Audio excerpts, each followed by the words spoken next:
Over for you. All right. All right, it's the end of the session. I'm here. This big boy is, why have I forgotten your name already?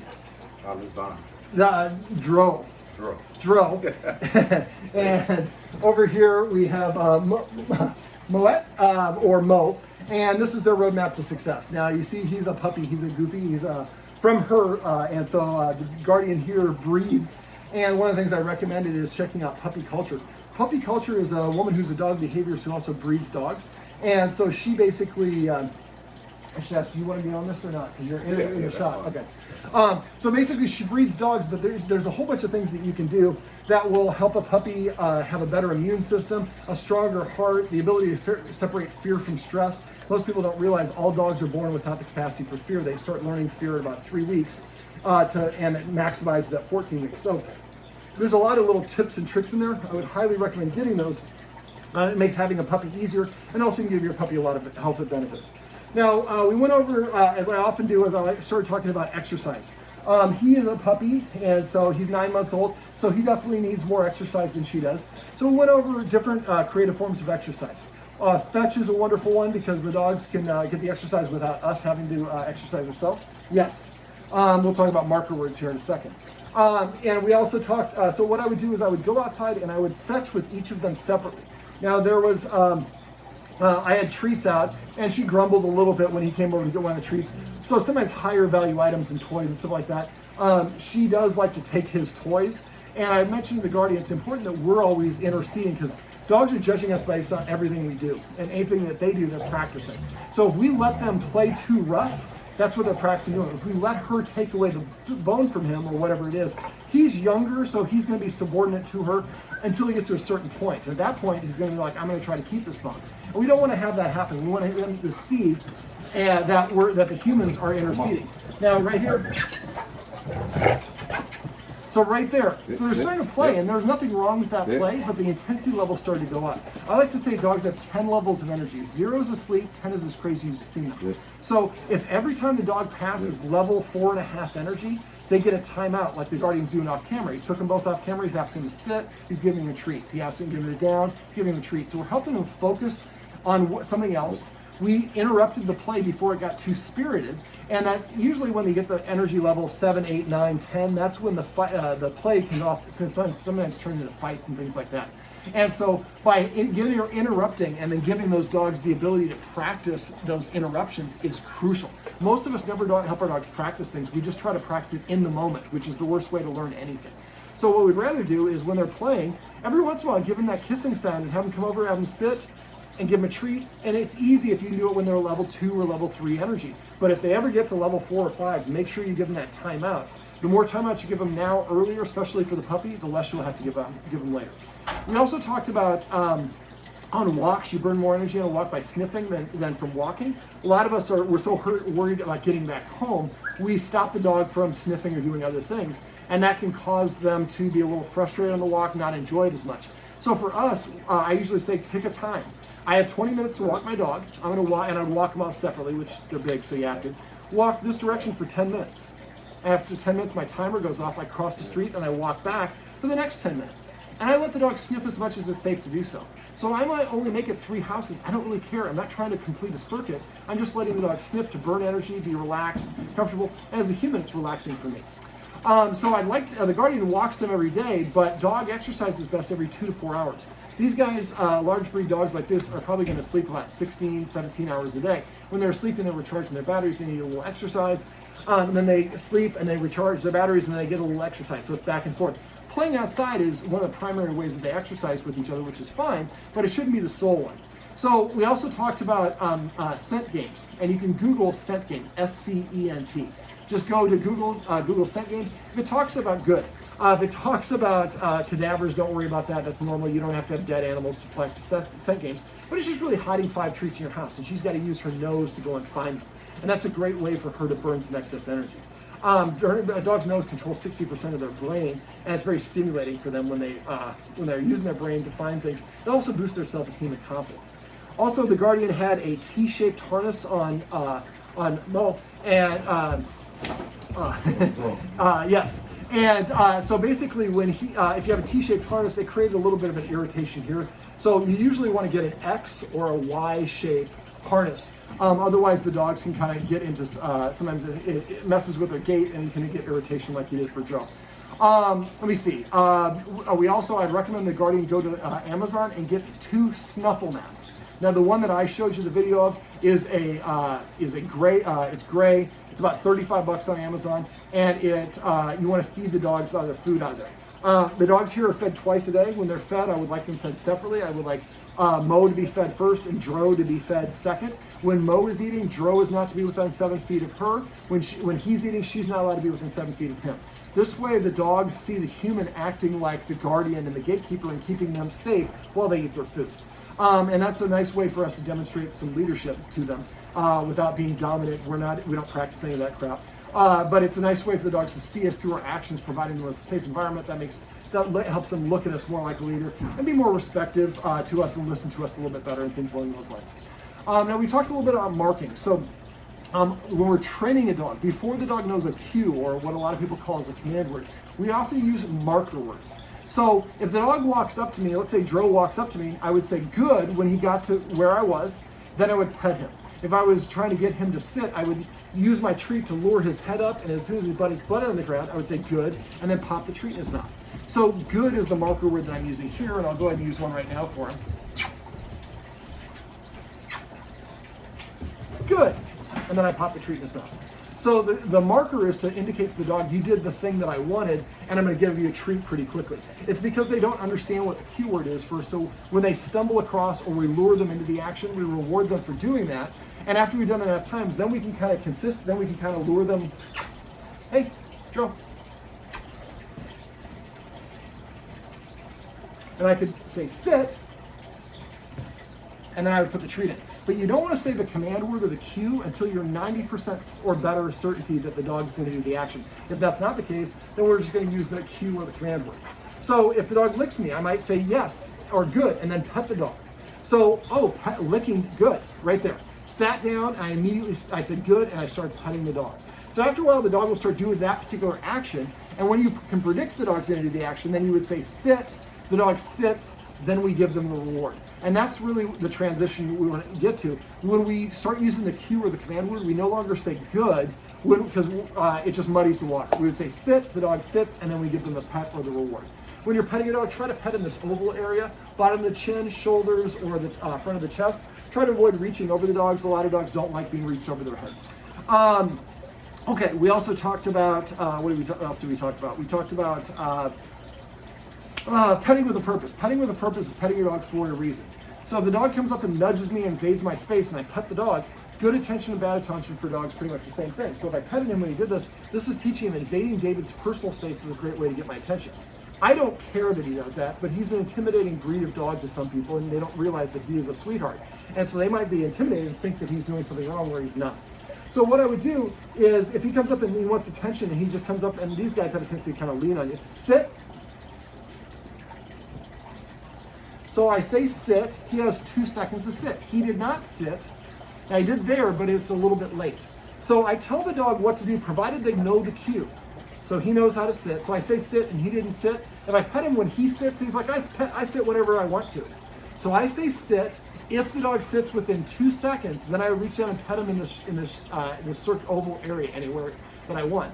And then I pet him as much or as little as I want. If he doesn't sit when I ask him to sit, then I show him I have other things to do. I could be checking out the fish tank, I could be watching a football game, I could be lifting weights, I could be on the phone with my friends. I made you number one, but you couldn't do what I asked you to do. So there's no punishment, but I'm on to the next thing. Now the dog is the one that's without. And after a while, the dog will recognize, I can't tell David what to do, I have to ask. And better than ask, I have to prepay for his attention. And I pay for it through a currency of obedience.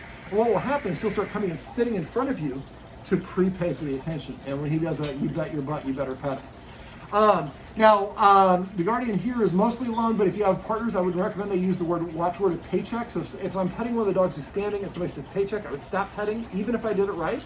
I would tell the dog to sit or lay down, don't ask for a shake.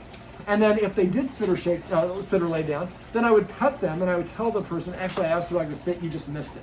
It's a watchword to help us remember. It's going to be hard for the guardian because he's by himself. So it's just going to be maybe putting Post-it notes around to make sure that you're petting with a purpose. When you find yourself petting your dog for no reason, stop. Tell the dog to sit. When it sits, pet him wherever you say good if you're marking it, and then pet him. And then, but if they just know it, you would just say sit. They sit, and you pet them. If they don't sit, then they don't get any attention. We also talked about celebrating, or what I used to call passive training, which a lot of people call capturing. Capturing is one of the easiest ways to train your dog. It's simply waiting for the dog to do something you want. So if I'm sitting here, and I'll do it right now because he's coming here. I didn't ask him to. Good. I didn't ask him to come here, but he did. I didn't ask him to sit, but he did. These are actions that I like. So I want to mark them by saying the good word, or whatever word you want to use, and then providing attention. So after a while, Dro is like, every time I sit down, David is petting me. Every time I come to David, he's petting me. Every time I lay down and pet David, he's petting me. I want David's attention. When I jump up on him or nudge him for attention, he doesn't do anything other than tell me to sit. But as soon as I sit, he pets me. I'm just going to beat him to the punch. I'm going to go sit and offer a sit in order to achieve that. A lot of us take for granted that our dog does the thing that we want, and we don't recognize or reward it. But as soon as it jumps on the window, or growls at somebody, or chews the carpet, or pees in the house, or whatever, you're like, no, don't do that. Good attention to bad attention, pretty much the same thing for dogs. So by not rewarding the dog for the bad things, we stop reinforcing those. But by celebrating and rewarding the dog when it does the things that we want, by marking the word and then giving attention, makes them more likely to sit, come, lay down, and so on and so forth. I also talked to the guardians about getting some dog toys. I like to say the dog should have 15 toys. I guess I go like this. And so for this house, there's really 3 dogs in it. For the older dog, remember to go to Amazon and get a bottle of double strength Cosequin, Cosequin. It's, I think, about $30. You give them probably, depending on the size of the dog, 3 or 4 of those a day, throughout maybe one in the morning, one midday, one later in the afternoon, one in the evening, for about a couple weeks, and then you go down to 2 or 3, whatever the bottle says based on the dog's weight. Go through the whole bottle. A lot of dogs, that makes a huge difference for older dogs in terms of arthritis. So for these dogs, it would be nice if we had some Kongs. Remember when it comes to Kong, they look like beehives, kind of like a pyramid that's round. Red Kongs are not as strong as black Kongs. Fill those suckers up with peanut butter, let the dogs have them. I would probably have them a little bit further apart from one another. And after they've had a couple of them, you start putting them in the freezer. Now the dog, it takes it longer for them to get the peanut butter out. It gives them something to do. That's like feeding them the Snuffle Mats. They earn their food. It takes them longer to eat. They get a self-esteem boost because they earn their food. And you slow down the process. And so they get multiple benefits from that. And it's, like I said, kind of, those are nice ways to exercise or stimulate your dog. You might also do the Doggy Stairmaster. Now, for the Doggy Stairmaster, remember those, I want to make sure that you check with your vet first. Certain breeds of dogs, and especially large breed dogs, good. You don't want to overly tax them, especially for puppies. Usually you don't want puppies running or jumping up and down stuff until their growth plates are closed. And that's usually for large breed dogs around 60 to 80 weeks. So probably about a year and a quarter for him, but check with your vet. There are certain things we just don't want them to do. If they're prone to hip dysplasia, for example, the more they do these strenuous activities, the more likely they are to do damage. And so we don't want to do that to you, do we, buddy? All right, let me see. We also talked about a positive interrupter. Just like that. So remember to do that, and you only have to do this maybe 2 to 3 times. If you haven't done this by the time you watch the video, just grab about 10 treats, put one of the dogs in the kennel, walk around the house, and as soon as the dog disengages, say, and then give it that treat. Then walk around, wait for it to lose interest in you, and then kiss. Then eventually you let it walk 2 or 3 steps away before you make a kissing sound. So the idea is to get them conditioned to that. And again, maybe you have to do that with 10 treats 3 or 4 times. That's probably all you need to do. So the first 1 or 2 times I would do it in the house when there's no other distractions, the other dog's not around. Then the 3rd time I would do it would be immediately as soon as I step out the door on a walk. I'd probably ask the dog for a sit before I open the door. As soon as I say sit, give it a treat, open the door, walk right outside, tell it to sit again, give it another treat, take 1 step towards the exit of the garage and make a kissing sound. They look at you, give them that treat. And so, and then take a couple more steps, kiss again. Don't try to use it at first when there's stuff around because that's too difficult. We want them to say, I hear the kissing sound, I look at my guardian and I get a treat.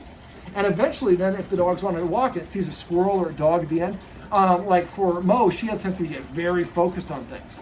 Well, so if we practice this and eventually she sees another dog, but the dog's far enough away, she starts staring at it and you say kiss, make a kissing sound, she's going to turn up and look at you, and you can redirect her, and then you can turn her around and walk away or across the street, getting the dogs out of trouble before they react. Now, for dogs, anytime they are reactive, they're not going to hear us very much, so we don't want to try to yell or bark commands to them. The best thing you do when your dog is fixated on something is to increase the distance. And sometimes we have to pull them, but we want to really avoid doing that as much as we can, because remember, for dogs, they have that opposition reflex. The more we push or pull them, the more they're likely to do that. We also talked about pre-max. Pre-max is basically asking the dog to, what a less desirable behavior earns a meal, more desirable behavior. So if you want to let them out of the kennel, go to the door and say sit. If they sit, open the door and let them out. If they don't sit, kind of hang back, maybe leave the room, wait a minute, come back in and say sit again. As soon as one of them sits, I open that dog's door and let them out. So if you sit, I let you out of the kennel. And after a while, what will happen is you'll come into the kennel room and the dogs will just sit down automatically. And again, I would recommend you go to Amazon or Chewy and get the kennel bed liners. They're white, they're terry cloth, they're hard for dogs to chew up, and that way when you throw treats in there, it's easy for them to remember. Now remember, to teach them to go in the dog bed to get that treat, you're just going to show that I have a treat, throw it onto in the kennel, and so as soon as they go in the, so I would say, show them that I have the treat, and I would say Hilton, and I throw the treat in the kennel. The dog goes in the kennel and gets the treat. After a while, and then I would probably have the dog exit and do that with maybe 10 treats, kind of like what I showed you on the dog bed in the video above. And after I do that about 10 times, then I would say Hilton, the dog goes in the kennel, then I give them the treat afterwards. And eventually I'd say Hilton, they go in the kennel, then I would close the door, then I would get them the treat to the top or the side of it. So Hilton means go in the kennel, the door closes, and then I get a treat at the end or the conclusion of that exercise. And then we can be upstairs and say Hilton, the dog runs downstairs and goes straight in the kennel. Make sure you police up all that food and try to, during mealtime, as soon as the dog gets done eating and walks away, I pick up the Snuffle Mat or the bowl, and it goes away, and they don't get that again until the next meal. The more access they have to food, the less important it is for them, and eating is a very important activity for dogs. Let me see. The video above talks about the the relaxation protocol. It also talks about the dog bed. If I haven't sent it to you already, when you see this, send me an email or a text. Remind me to send you the relaxation protocol. It's 15 days worth of the activities for you to do. I described it in the video, but it's a little bit more elaborate. But you want to kind of do a hybrid of what I described and what's in the outline. But you want to do that every day for 15 days and really work up to the point where eventually you can have somebody outside the door like we talked about. And that way the dog is conditioned. When somebody comes to the door, I just come and sit right here. The knocking sound means I come here and get a treat, or I get here and chill out, and the guardian goes up and puts a load of laundry in and does all the rest of that stuff. Let me see. I think that's about it. Now, if you have any questions or things that I didn't cover here in this video, make sure you let me know. If I don't hear from you, I assume that means everything's going great. I don't care if it's years after the session. I'm here for you, but I can only help you if you let me know that there's an issue. All right. Mo. This beautiful sweetheart is Mo. And this handsome fellow right here is Dro. Come here, Dro. You're too low. They couldn't see it. There you go. That's their guardian. I'm David, and this is their roadmap to success. Remember, everything you do trains your dog. Only sometimes you mean it. Good job, buddy. All right.